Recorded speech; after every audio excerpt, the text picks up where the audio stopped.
When a serious crime is committed and the police need all the help they can get, there's one group of people they turn to time after time. Expert witnesses are the golden thread that runs through cases that every single conviction needs. An extraordinary army of men and women with the expertise to reveal the hidden clues criminals have left behind. There are so many important pieces of evidence: paint evidence, glass, fibre evidence. They search harder and look deeper using the very latest techniques. If I can work out how old those insects are, that's going to give me the minimum time since death. This is the inside story of how science helps solve some of the UK's most complex cases. It really was becoming the last throw of the dice. Nothing's going to bring her back, but she'd had the justice that she rightly deserved. This is the story of the expert witness.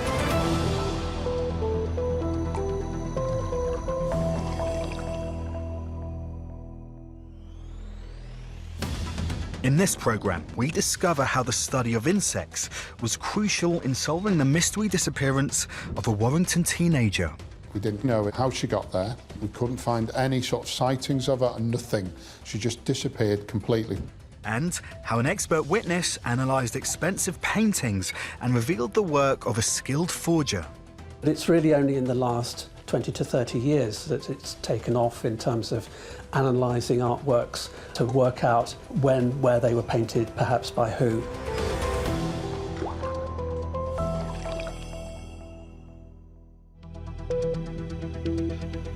If a body has been lying in an area for a long period of time, the chances are you are going to find insect evidence.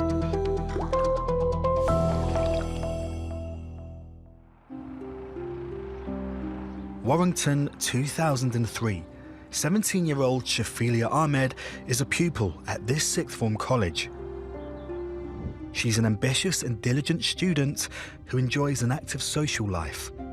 So when she didn't appear at school, it was clear something was wrong. The bright student who was studying A-levels and dreamed of being a lawyer was last seen by her parents on September the 11th. Detective Grant Jones from Cheshire Police was put in charge of the investigation. The media attention was huge, really, from the first announcements, really, that we were looking for Shaila. You know, you got a 17-year-old girl who's missing. 17-year-old Shaila Ahmed. Shaila Ahmed. We need the public to help us. We don't solve anything without witnesses. So a lot of this was an appeal for help, for someone who may know something, to come forward and tell us. And we didn't get anything, really. We didn't get anything. With no information from the public, attention began to fall on one unusual aspect of the case. Questions have been raised as to why the parents didn't report their daughter missing. It was teachers at her old school who got in touch with the police. She finished work at a call centre in Warrington, where that was the last independent sighting of her. There was some suspicion that something had happened to Shaila, and the parents had never reported her missing. Shafilia's parents responded to pressure from the media and gave an interview. I'm not a strict parent in any way whatsoever, right? Well, I just waited until Monday, right, if she hadn't turned up in school, because we assumed automatically that she's gone with her friends or a boyfriend, possibly. But that's one of the reasons that we thought, well, we'll give it a couple of days, see if she turns up in school, and then try and solve the matter. Jasvinda Sangera works for Karma Nirvana, a charity that offers support for victims of domestic abuse. She felt increasingly uneasy when she saw Shafilia's father speaking on the news. It was in that role as a campaigner that I identified the case of Shaila Ahmed. I actually remember hearing about the case, driving into work one morning and hearing her father talk about how she has gone missing, but she's probably at her boyfriend's house. And I thought, alarm bells immediately, because in the history of supporting victims of honour abuse and forced marriages, I can tell you that fathers would not give permission for their daughter to date. So I thought, something's not right here. We were trying to, look up under every stone for Shafilia, but also at the same time starting to investigate. So a real shift in mindset.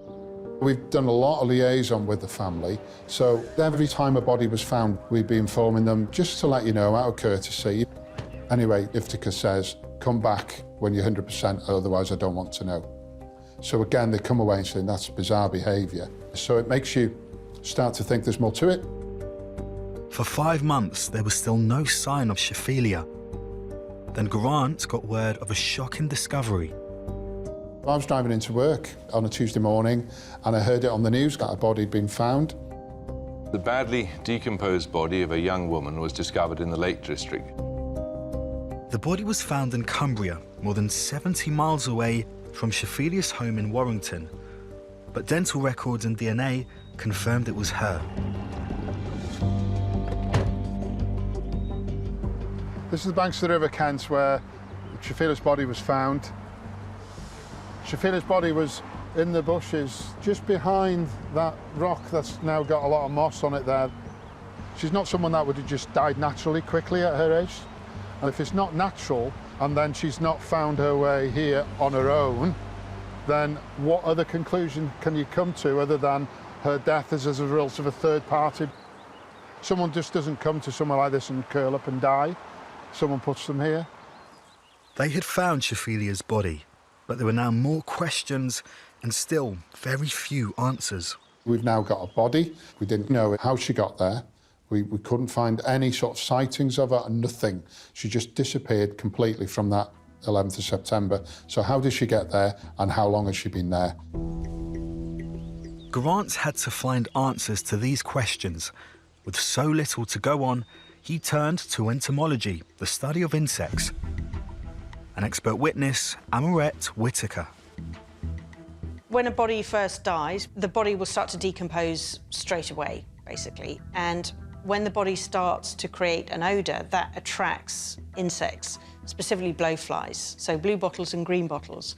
So they're attracted to the body to feed on it and for the females to lay her eggs on it. And after approximately 24 hours or so, the eggs will hatch out as first instar larvae, so these are very, very small larvae, and they will start feeding on the body straight away. The larvae will molt twice. This allows them to grow as they're feeding. Amorette hoped that by studying the various life stages of the insects, she would be able to start putting together a timeline of events. You want to find the oldest insects at the scene. Once they finish feeding on the body, they're going to leave the body to pupate. When the larvae leave the body, they're going to try and burrow into the soil and under vegetation in order to find somewhere to pupate. So what we need to do is just move some of the soil out of the way and see if there's any insect evidence in here. By looking at the larvae and their development, it's possible to estimate how long a body has been at the scene. The white ones that you can see, which are still moving, so these are larvae or maggots, and these are no longer feeding, so they've moved off the body. As you can see, they're still burrowing down into the soil. And then you've also got some darker ones here, which are no longer moving. These are now starting to pupate. Samples from the scene are then taken back to the lab for further analysis. You want to preserve your larvae in the stage at which they're found at the scene, because you're effectively stopping the clock at that point. Different species develop at different rates, so you really need to look at the insects under a microscope in order to be able to identify them correctly. Under the microscope, I've got some Califera vomitoria. So this is the species that was found in the Shafilia Ahmed case. So this is a relatively common blue bottle blowfly species. And these ones are active mainly from spring through to autumn. By examining the insects, Amorette could begin to determine how long the body had been lying in the field. But to get an accurate prediction, she also had to examine the weather. She could then scientifically plot exactly how long Shafilia had been there, almost to the day. The colder it is, the slower they develop. The hotter it is, the faster they develop.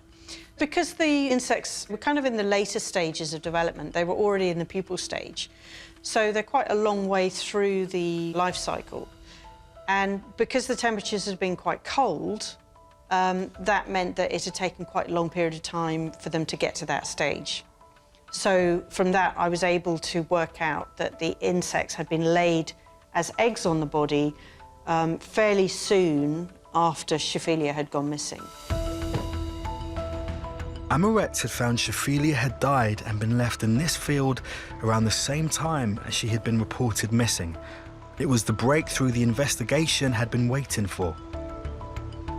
By showing Shafilia was there soon after the 11th of September, it gives you a real opportunity to narrow down who was in her life at that period in time.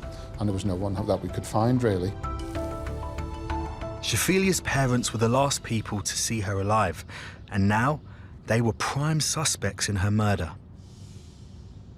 But there were already suspicions about Fazana and Iftika's treatment of their daughter.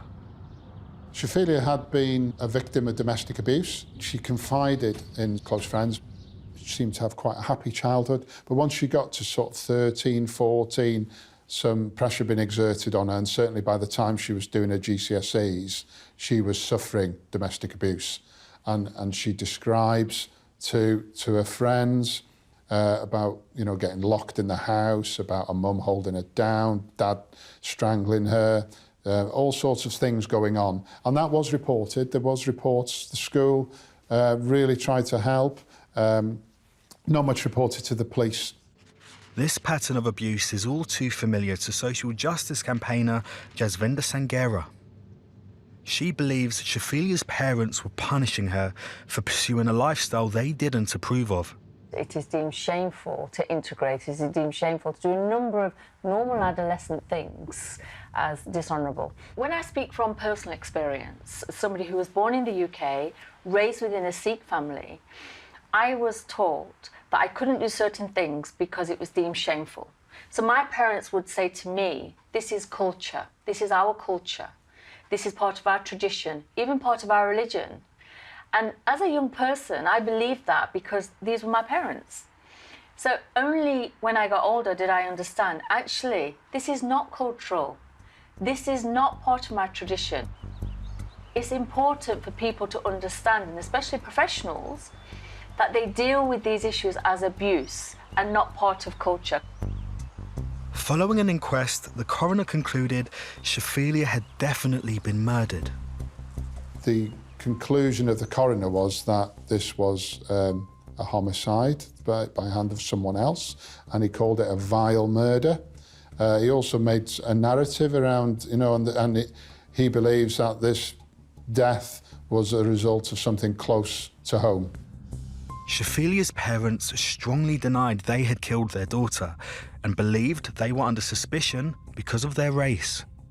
Her parents claim that they've been treated differently just because they're an Asian family. They went live on television to say that the police were biased and they were using ethnic stereotyping, basically. Shrouded word for racism, maybe, or whatever, or accusing us of just stereotyping the family as people from a certain culture that have killed their daughter. As the news conference ended, Shafilia's parents suddenly appeared, unannounced. A solicitor spoke on their behalf. They strenuously deny any direct or indirect involvement in their daughter's untimely demise. If called upon to do so, they will not hesitate to defend their good and unblemished names in any court in this land. We don't believe that we've been treated fairly, but I'm as English as anybody can picture me, right? But obviously the police portrayal of me is different. When they accused Cheshire Police of being racist, they were hiding behind that culture, trying to use that as a reason to get the police to go on the back foot or to look the other way, to make them feel fearful that they were treading on cultural toes. And that is a real problem. Amoret Whitaker's evidence proved a time of death when only Shafilia's parents could have been responsible, and the investigation had found evidence of domestic abuse. But this wasn't enough to bring a prosecution. For another 2 years, the investigation remained a stalemate, until a shock confession cracked the case open. The sister of Shaila Ahmed, the teenager from Warrington allegedly murdered by her parents over 8 years ago, has spoken of her relief for telling police what happened. Alicia Ahmed says she witnessed the killing, but kept it secret because she loved her parents. I'd moved on as a superintendent by then. I had to step back a little bit and let someone else then bring the evidence through to court. Even though I was very emotionally attached to the case, another senior officer was then brought in, mainly to focus as well around bringing the evidence from her sister into court to bolt onto the pre-existing evidence.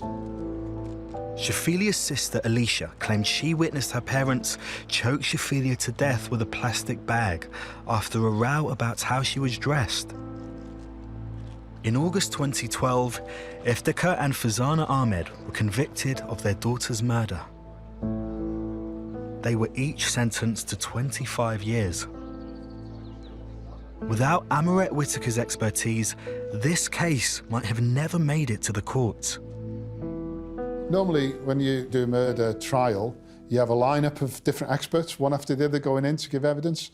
With this, we had a pathologist and an entomologist giving evidence in Crown Court. And it became very important because we could put Shafilia there. We could put her at that scene, and we could put her there early on after her disappearance. It certainly shows the value of forensic entomology. I am very pleased that the evidence that I gave did make a big contribution to the case. Shafilia's case also shone a light on abuse within families, sometimes missed by authorities. There's the National Day of Memory now, which is on Shafilia's birthday every year. And, you know, Shafilia's legacy is around making things safer for other people. This young girl, this 17-year-old girl that had everything to live for, was put on the floor by her mother and father, held down and suffocated to death while the siblings watched. Now, the reason they're referred to as honour killings, and we have to recognise this, is because the mother and father saw Shafilia not as a victim, but as a perpetrator and somebody who has dishonoured the family. And that's why they call it an honour killing. To reclaim their honour, they murdered their daughter. We have to acknowledge it was honour related, but they are dishonourable killings because there is no honour in killing anyone.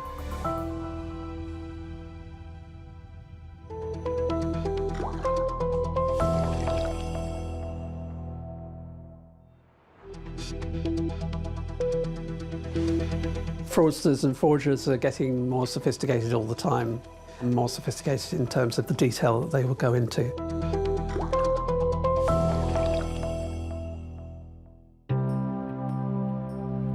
(1999). In London's art world, a wave of paintings by a Victorian artist called John Anster Fitzgerald is beginning to hit the market. Journalist Georgina Adam remembers the crime only too well. John Anster Fitzgerald was a Victorian period painter, quite self-taught. He was really rather outside the mainstream, and he's particularly noted for paintings of fairies. He became a well-known painter, and his works of art can fetch up to £500,000 today. Rupert Mass is a well-respected art dealer. He was offered a painting entitled The Miser, apparently by John Anster Fitzgerald.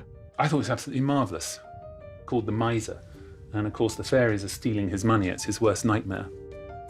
The man selling it was Robert Thwaite, and he had a plausible reason for wanting to part with the painting. He said that the painting had belonged to his family and had come into his family as a result of a settlement of a debt. But Rupert had some concerns and didn't buy the painting right away. There was something about it that didn't quite ring true, that the colour particularly, and also the surface had a very, very thick layer of varnish on it. Rupert consulted an art restorer who said he believed the picture was genuine. So Rupert snapped it up for £20,000. Not long afterwards, a second painting, Going to the Masked Ball, also attributed to Fitzgerald, appeared on the market. It fetched nearly £100,000 at auction. It was bought by another reputable dealer. He didn't think it was in very good condition. He paid £100,000 for it all the same. So he took it to a restorer. The painting appeared to have been touched up over the years. This is not unusual, and restorers will often remove the layers of new paint to reveal the original work beneath. And when the restorer started taking off some of the overpainting, it was at that point that they realised that it actually had a lot of problems. The restorer began to suspect the painting could be a fraud. To find out for sure, he sent the work to art detective and expert witness, Dr. Nicholas Eastor, for scientific analysis.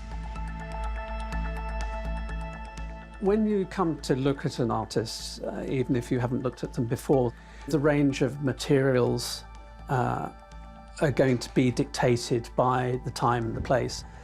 By the time you get to the 19th century, when you have an artist like Fitzgerald, there's a big explosion in chemistry and systematic production of pigments that's using new kinds of technologies. Nicholas began his investigation by analysing samples of paint. He was looking for pigments that weren't used or hadn't been invented when Fitzgerald was alive. The process from here is a very systematic one. Sampling is done under a microscope because you can't take those very, very small samples without a microscope. We followed our usual approach and sampled lots of different colours, and we can see there's several sorts of reds and whites and greens. But it was the artist's choice of yellow paint that caught Nicholas's eye. John Anster Fitzgerald is known to have used a blend of pigments particular to his time. It's actually commonly called Naples yellow, composed of lead and antimony. And this was quite widely used in the 19th century as sort of a mid-yellow colour. But because of the cost of it, it became substituted later on by alternatives. Nicholas carried out a microscopic analysis of the yellow paint and spotted an anomaly. There was a nickel titanium yellow compound, which we were able to identify in one of the yellow colours. And this is a compound that was not introduced until the 20th century, well after Fitzgerald had died. On its own, this clue did not prove the work was a forgery. The modern yellow paints may have been added as part of a touch-up by a well-meaning restorer later in the painting's life. So Nicholas looked for further evidence of a modern restoration. We'll be examining it under ultraviolet light. Once we've done that, we'll start getting it under a microscope so that we can look in more detail at the surface to look for things like, has the signature been added? Sometimes we take x-rays of paintings and that type of thing to help us. But Nicholas could find no further evidence of a modern restoration and began to suspect the conspicuous yellow paint was the result of a slip-up by a skilled forger. There was no evidence that it was part of any later campaign of restoration. It points to a common error. People go and try and find historical materials. They think they're buying one thing and they're actually getting another. But before he wrote off the work as a complete fake, Nicholas had one more examination to make. In this case, it's useful to be able to compare to the works of the artists themselves. Do you find the same materials? Do you find the same painting techniques? Do you find the same kinds of appearance? Nicholas needed to be sure his scientific findings were backed up by a centuries-old method of detecting forgeries, connoisseurship, or the knowledge of how an artist paints. You could see that Fitzgerald habitually was drawing. These fake Fitzgeralds didn't have that. The genuine Fitzgeralds had these crisp details applied, and the fakes didn't. So you were seeing these concrete, demonstrable features of technique where they were quite different. Nicholas's analysis left him in no doubt. Going to the masked ball was a forgery, and it appeared the forger was still at large when a third Fitzgerald painting hit the market. This time, this was a fairy on a poppy. It was smaller. It had exactly the same problems, again, slightly suspicious circumstances of sale and the colour and the surface. The point was this time, when I saw that, I thought, this painting is wrong. Nicholas was asked to give his opinion. He immediately had concerns. The absence of the drawing, the diffuse quality of the paint, the absence of the kind of crisp details of Fitzgerald's paintings, that it was going to fit in most likely to the forged works. Attention now turned again to The Miser, the first painting bought by Rupert Mass for £20,000. A closer assessment of this work now revealed it too was a forgery. 3 Fitzgerald paintings, all forged. Police began an inquiry led by senior investigator Michelle Roycroft. She began with a call to the man who had sold the first painting, Robert Thwaites. He had an early morning call from the Art and Antiques unit, and very quickly we found his studio, which was in a barn at the back of his home address, and it was like walking into an Aladdin's cave. Thwaites was a graphic designer, but he obviously had another talent. Michelle found his workshop crammed with the tools and materials for forging artworks. There were Victorian paints, there were books including Eric Hepburn's The Forger's Handbook. There were pieces of cutting of old Victorian newspaper, and whilst flicking through one of the notebooks, I came across a photograph of a poppy, which was an exact match for the poppy which appeared in the centre of the third painting to come onto the art market, The Poppies with Imps and Fairies. It was clear to Michelle she was standing in a forger's studio, and clear that Thwaites had a lot of explaining to do. Incredibly, he confessed to forging all 3 artworks: The Miser, Going to the Masked Ball, and Poppy with Imps and Fairies. Robert Thwaites, who was in his 50s, and it's really a very sad story because Robert Thwaites had had a blameless life up until then. He was a graphic designer, but he was not doing well financially. He was in debt. He decided to forge these paintings in order to try to make some money, clear his debts. And he was, of course, a very talented painter as well. At trial in 2006, Robert Thwaites pleaded guilty to the deception and was sentenced to 2 years in prison. I'm proud of the work that we did. I would like to think that the evidence that we uncovered did lead to the admission of guilt in this case.